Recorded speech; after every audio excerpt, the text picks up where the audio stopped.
don't think there are members of the cabinet, other than one, to the head table, Mr. Ronald Webster, Chairman of the Private Sector Commission, Minister Robeson Ben, and Mr. Ian Brunton. Mr. Brunton is the Chief Executive Officer of LIAT. And I want to especially welcome him today for having joined us on this very special occasion and for having brought the first LIAT aircraft making history to land at Ogle International Airport.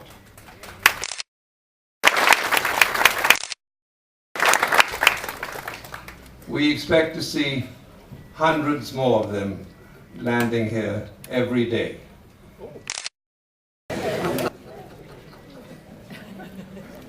And that will be happening quite shortly, but we will not reveal that date just yet. I'd also like to extend a very special welcome to Mr. Ramesh Lakshmi-Diyal, who is sitting immediately to my left in front. Mr. Lakshmi-Diyal is the chairman of the Caribbean Aviation Safety and Security Oversight System, and he's also the Director General of the Trinidad and Tobago Civil Aviation Authority. And he's come here very specially for a very special purpose, which you will discover as we progress. So, welcome.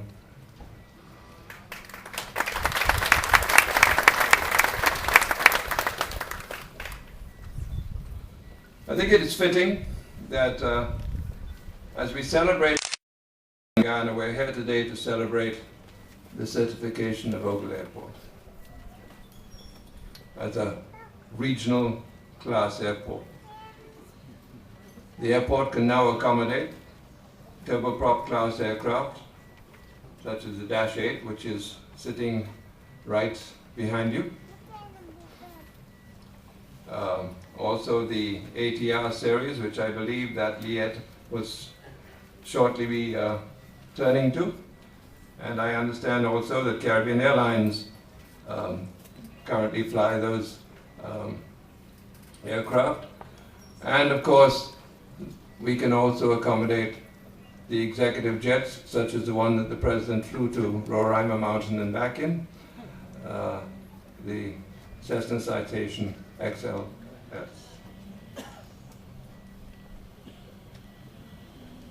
As you may know, the Cessna Aircraft Company, through their Caribbean distributor, Tropical Aviation Distributors, in collaboration with Trans-Guyana Airways, since Saturday has been demonstrating this executive jet, and they brought it here especially in celebration of the fact that the airport is being certified today. And we thank Cessna for that very generous gesture. And we have actually demonstrated this aircraft to a great many persons in Guyana already. The certification today is the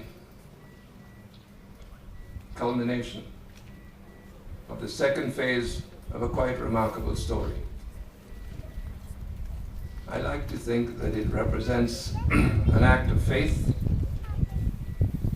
an act of vision, and a commitment to a partnership between our government and a dedicated group of private investors who are sitting as shareholders over to our right. It's been some 12 years in the making so far, because there is much more to be made.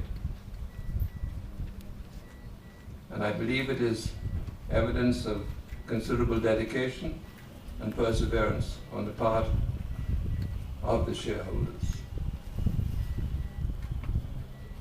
But in fact, it was some 60 years ago that the first flight into Ogle Airport took place, when Captain Brian Murphy landed a small aircraft that he brought from Trinidad and Tobago via Atkinson and landed it here. It was then a grass strip. And it was used by the Booker Company as a transport crop observer for the sugar industry. And so I think that Brian, I think you pronounce his name Brian rather than Brian. Brian's name is yet another name that we should add to the pantheon of pilots who have contributed to our aviation history. And it's been a challenging history. Flying into the interior has been a considerable challenge. Less so now, but still is. And we've lost some memorable pilots, whose names I think we should honor also in the development of aviation in Guyana. I do not know all of them, but I do know these: George Gransall, Henry Fitt, Mitch Russian, Brian Bascom, and all of whom have never been found to this day. And of course there's Robbie Roberts. In fact, my brother Martin, who was a Special Forces captain in the GDF, and his wife were amongst those who were lost with Mitch Russian. And so now we enter a modern era. And we celebrate that modern era today. I thank you all for coming, sharing the celebration with us. And it's my pleasure to introduce the chairman, who will deliver the first address of the Private Sector Commission, Ronald Webster. President Ramatar, Honorable Robeson Ben, Minister of Transport, and which the Civil Aviation Department falls. It is indeed a real pleasure and honor this afternoon to be invited to say a few words on behalf of the Private Sector Commission. This formal certification of Ogle International Airport as a Category 2 C2 operation is really a milestone. One would like to think of it as the first step in the new century. The first century of flying in Guyana commenced with a young American, George Smith, who apparently flew a bamboo and fabric plane over the Durban Park race course, frightened the horses and did one of the two other things, but also flew over Georgetown. And he made a lot of money with this little trip and so on, and went back to the States, where unfortunately he was doing a demonstration, and the person who was traveling with him got scared, tried to jump out, and in an effort to save himself, his passenger, and everything else, he got crushed by the engine. But that was a start. And I really wonder what persons like George Smith would feel today if they could see 5 miles away from where he practiced his flight, an airport with flights taking off every few minutes, carrying hundreds of passengers, and in not too distant future, moving people to Trinidad, through the Caribbean, and also adjacent South American countries.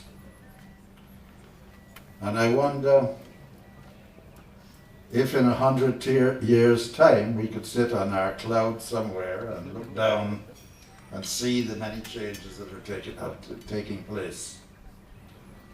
Maybe, who knows, we would no longer be using aircraft, we would be using some other form of molecular movement.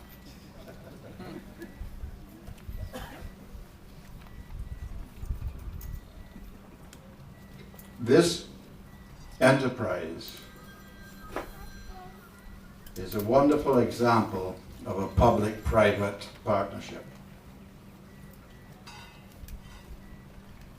There have been several public-private partnerships in Guyana, and all have worked. This is a special one because some of the partners have a vested interest. They have put money into it, their own money, and will ensure its success. One of the reasons why public-private partnerships are so important is the private sector can bring to bear marketing, consumer understanding, and expertise, while the public sector can bring to bear the strength, the resources, the linkages, some of them foreign linkages, to make a risky project a reality. And I honestly believe that public-private sector partnerships in a developing country are the way to go. Later on, we have stock exchange, and later on the shareholding can be broadened so that everybody has a stake, or can, if they buy shares, they buy equity, can take a stake in the enterprise and feel part of it.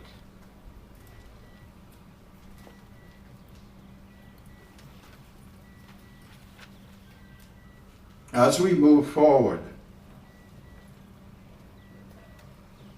we've noted these possibilities. I was very interested yesterday afternoon listening to the budget speech, where mention was made of a possible private sector partnership with Port of Georgetown, a very critical area.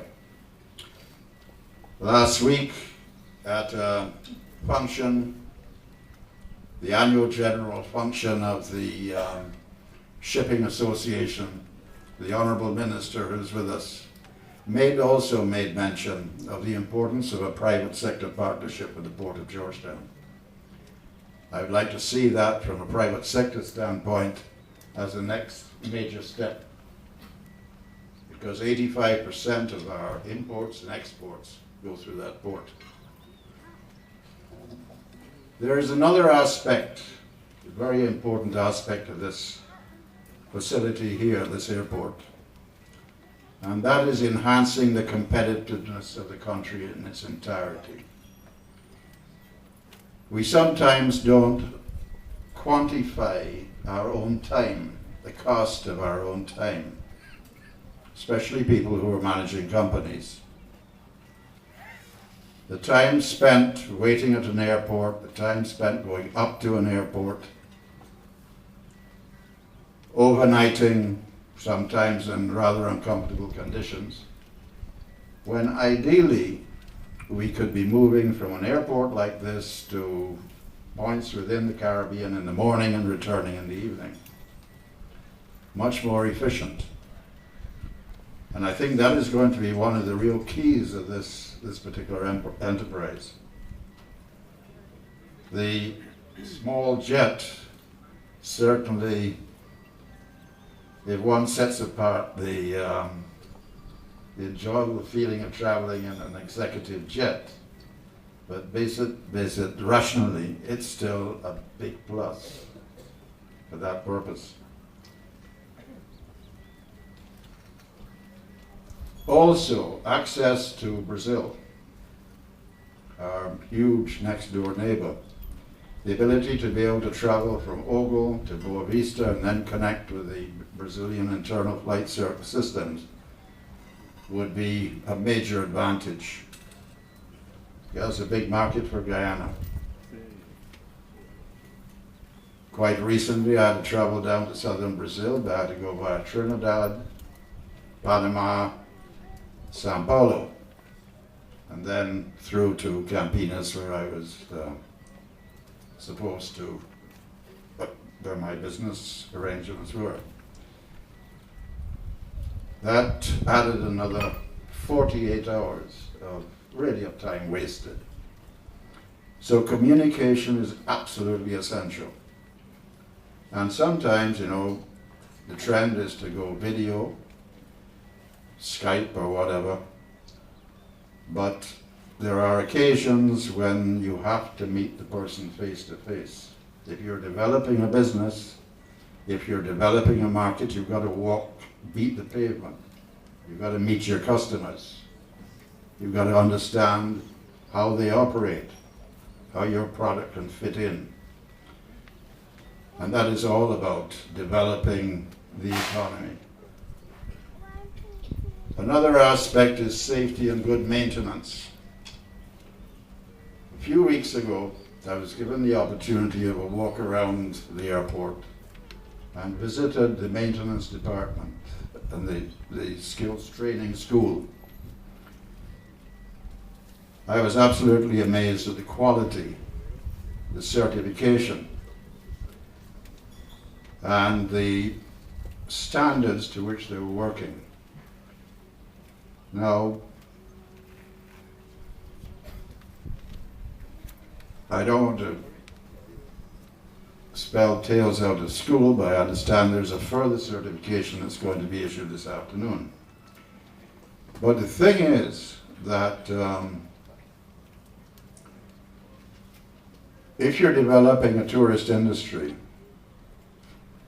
flying into the interior on small aircraft, the people who you've attracted in, your visitors, your clients, want to feel comfortable that those planes are well maintained, and that facility is available here. I was amazed to learn that some of the graduates end up in Antigua, right across the Caribbean, some working on later aircraft.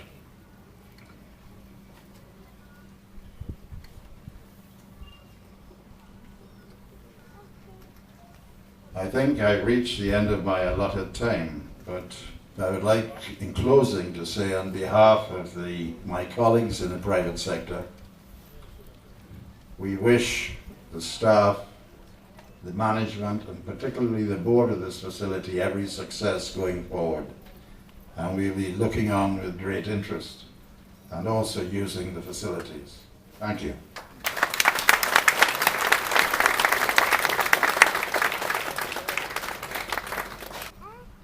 And we like to think that this occasion tonight is one of the more important aspects of that celebration. And indeed, we are very... Engineering work, the mechanic work, if we all did not do our work as professionals and with the proper perspective, consciousness and understanding of what it takes to fly an aircraft, there would be a great tragedy. There would be great tragedy and the industry would be lost.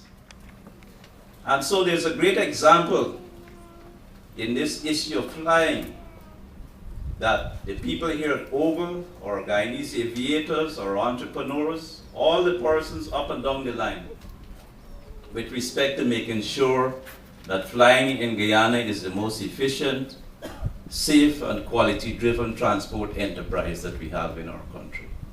And it's a tribute to our working together that it's safe, efficient, we all land safely, and we all move on to other things. So it appears only perhaps when we are earthbound that we keep quarreling with each other and don't have enough focus sometimes.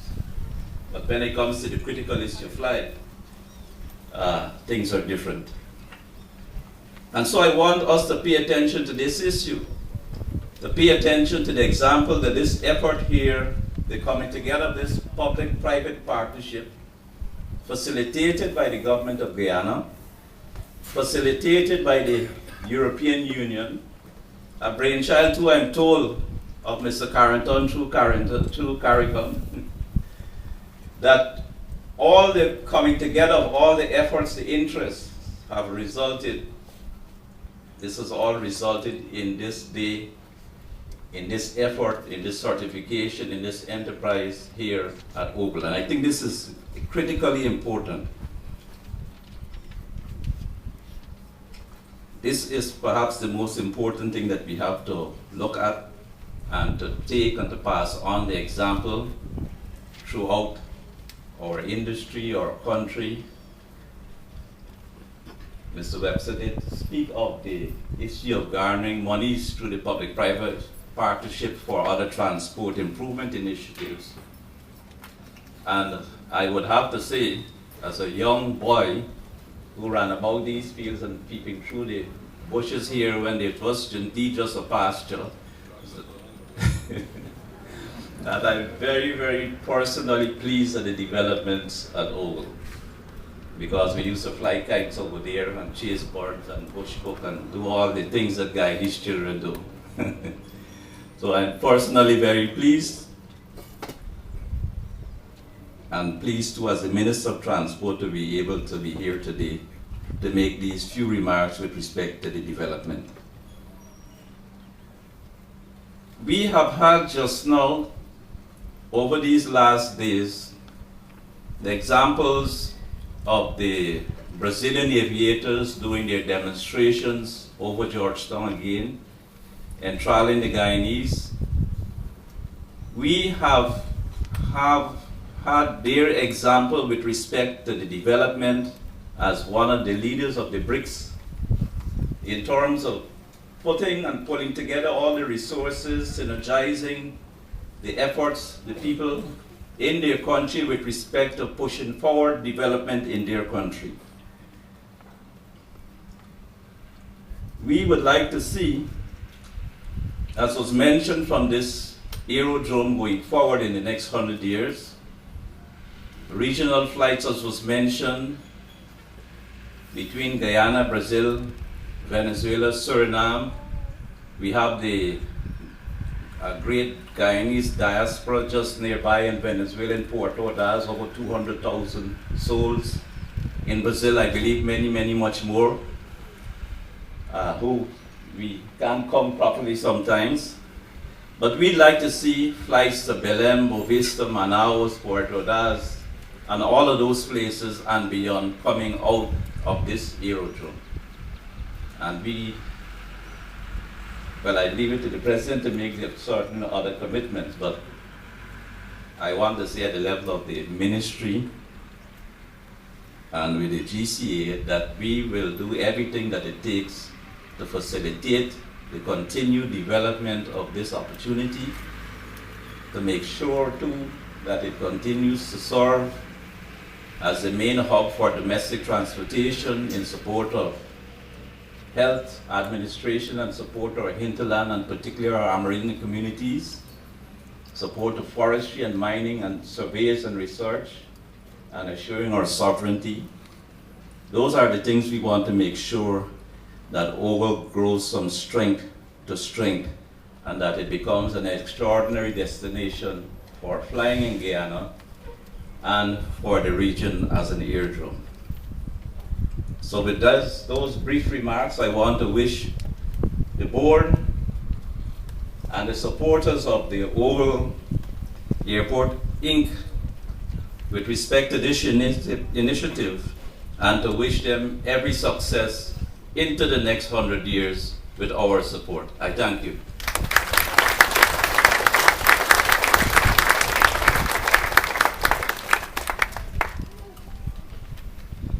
Thank you, Minister. I think I can say on behalf of Ogle International Airport, having just consulted the chair, that we will continue at this airport to work in partnership with the minister and with the government, and continue to progress at the same pace we have over the past 12 years. A lot, if not all, of that work has been directed to a singular purpose. And that purpose is that this should become a regional airport. We celebrate that purpose tonight. And with us to celebrate it is the Chief Executive Officer of Liat. He's brought himself, his executives with him, and his plane with him.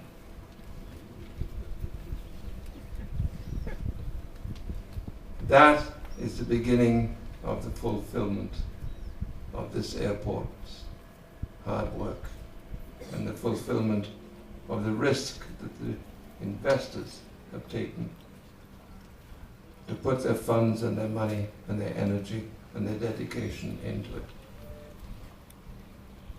We will now be functioning as a full-time international regional airport.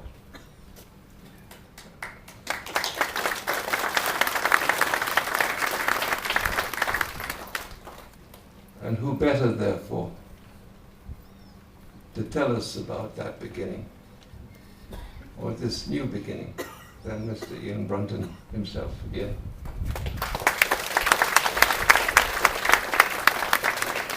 I'm truly honored to have been invited, and I'm happy to address you all today.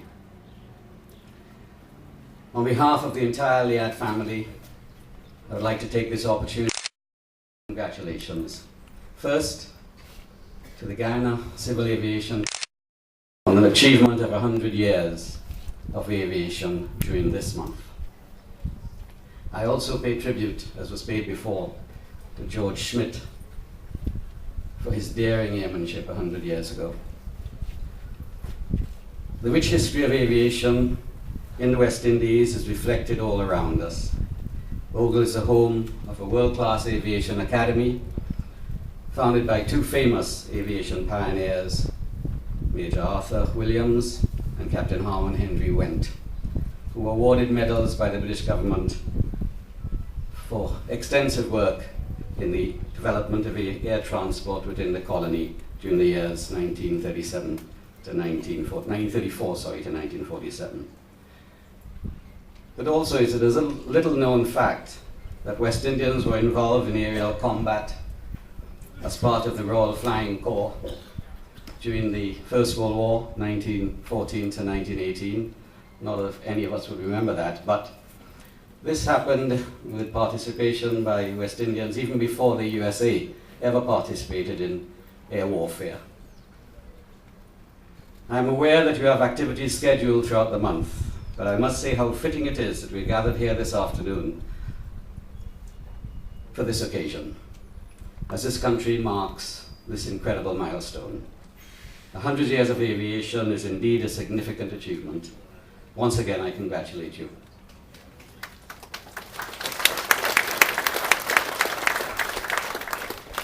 Second, to the Ogle Airport management on the completion of the Phase 2 development of these very attractive facilities here, including the Class 2C runway and the extended terminal facilities. We are pleased to know that you have an extended runway, which wasn't really used today, Paul, which can accommodate our Dash 8 and ATR aircraft. This opening ceremony marks an important chapter in the growth of regional air transport. When Frank Delisle started Liat in 1956, his vision was to bring the people of the Caribbean together. In those days, Liat was a privately owned, one-man operation with a fleet of one aircraft and a non-scheduled service between Montserrat and Antigua. From such humble beginnings, today's Liat now represents the primary mover of people within our region, connecting the peoples of our region in a way that no other airline does. Liat 1974 Limited. The airline was capitalized in 1985, with shareholdings remaining with the governments. In 2007, Liat purchased some of Caribbean Star's assets with equity investments from 3 countries, Antigua and Barbuda, Barbados, and St. Vincent and the Grenadines. More than 90% shareholding in Liat is now shared between these 3 countries. Today, Liat continues to fulfill the dream of Frank Delisle, as well as the dreams of so many throughout the Caribbean. In most islands, Liat remains the main carrier, transporting more passengers than any other airline, supporting various community and civic causes, and contributing directly to government coffers through various taxes and charges. Throughout the years, Liat has provided this region with an unparalleled network of passenger connections, linking the various language groups and nationalities of the Caribbean. At present, the network extends from the Dominican Republic in the north to Curacao in the southwest, and to this country, Guyana, in the south. 21 destinations in all. In 2012 and 2011, Liat moved an estimated 1.7 million passengers throughout our region, contributing in a substantial way to the process of regional integration, business and trade development, socio-cultural and sporting exchange, and tourism activities. For the past 3 years, Liat has operated a dedicated cargo freighter service, moving cargo of all sorts throughout the Caribbean, as well as connecting to international freighters at Trinidad, Barbados, Antigua, and St. Martin. The Liat fleet presently consists of 14 -8 aircraft, 13 300s and 1 100. As you would have probably heard by now, following a decision by the company's shareholders and board to effect a fleet change, the company's management is now actively pursuing that goal, I'm proud to say.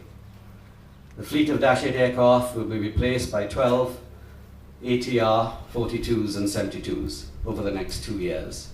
We intend to acquire a mix of leased and purchased aircraft. Replacement of the -8 will commence in June 2013 and should be completed by the end of next year, 2014. Guyana remains an important Liat destination. In fact, Liat is the main airline that connects the people of Guyana with a home for most places in the region where they now reside. Not yet for the 200,000 in Venezuela, Minister, but that will come. In 2012, Liat operated approximately 667 flights through Guyana, while 804 flights were operated in 2011. So we have to reverse that. There's no doubt that the present period represents tremendous challenges to the very survival of the Liat brand. A difficult international and regional economic environment, escalating fuel and other prices represent real risks to all airlines. Notwithstanding the difficulties we face daily, the people of the Caribbean know that Liat is here to stay.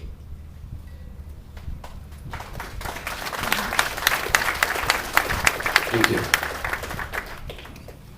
This year we will mark 57 years of unbroken service to the region, and all of you here know well of our excellent safety record.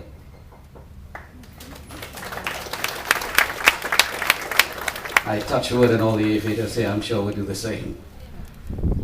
In 2007, we introduced the Liat Apprenticeship Program, through which we assist young men and women from the Caribbean to participate in aircraft maintenance program, or the aircraft maintenance program at the Art Williams and Henry Wendt Aeronautical Engineering School here at Ogle.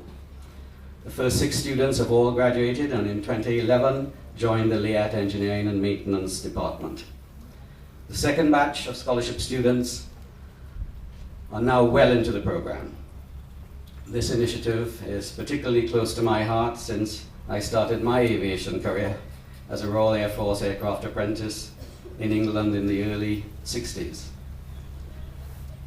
It was in 2020 that the Ogle Airport Management shared their upcoming plans to extend the runway to accommodate ATR and -8 series class of aircraft, the larger turboprops.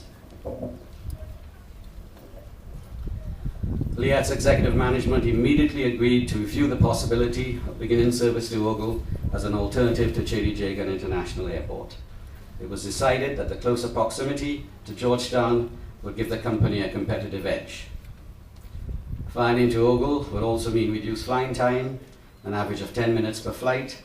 This, of course, would result in a significant annual fuel reduction for Liat, approximately 19,300 gallons per year. If you traveled with us between Guyana and Barbados, or if you visited liat.com in recent weeks, you would have noticed that we were conducting a survey hearing from our customers which of the 2 airports would be their number 1 choice. Guess the results. The results are still being tabulated, but I do have some preliminary figures to share with you this afternoon. For the in-flight survey, 62.24% chose Ogle, while 37.7% chose Cherry-Jagan. Not a surprising result. We would appreciate that for LIAT to begin commercial services into Ogle, there would be other requirements. One critical component is a VOR-DME, which is an important navigational aid. We've been advised by the management of Ogle that this navigation aid, the VOR-DME, will be in place by the end of the year. However, we at LIAT expect to be able to start commercial operations into Ogle by mid this year, mid-2013.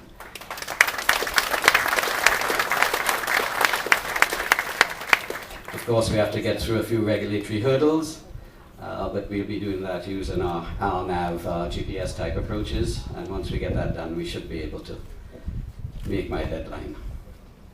LIAT has always believed in partnership. It is my sincere hope that the relations between LIAT and Ghana in general, and Ogle in particular, will be long and mutually beneficial. Only yesterday, the LIAT chairman and our management team met with President Ramata and his ministers to see how we can improve our service to Guyana. As I close, ladies and gentlemen, let me once again say how pleased I am to participate in this historic event. Please accept my personal best wishes for the success of this venture. And on behalf of the board, management, and staff of LIAT, I wish once again to congratulate you on this occasion and thank the Ogle family for affording me the opportunity to be here today and to express our best wishes to you in future endeavors. Thank you.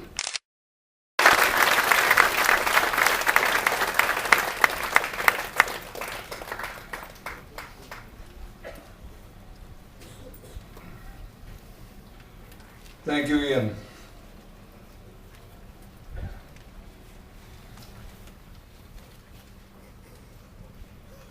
The man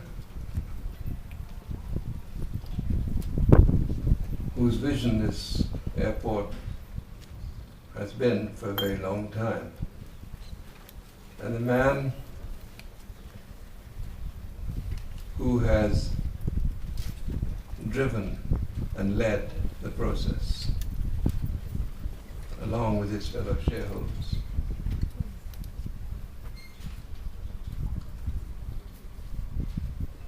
And the man who has invested a considerable amount of his company's money in this process.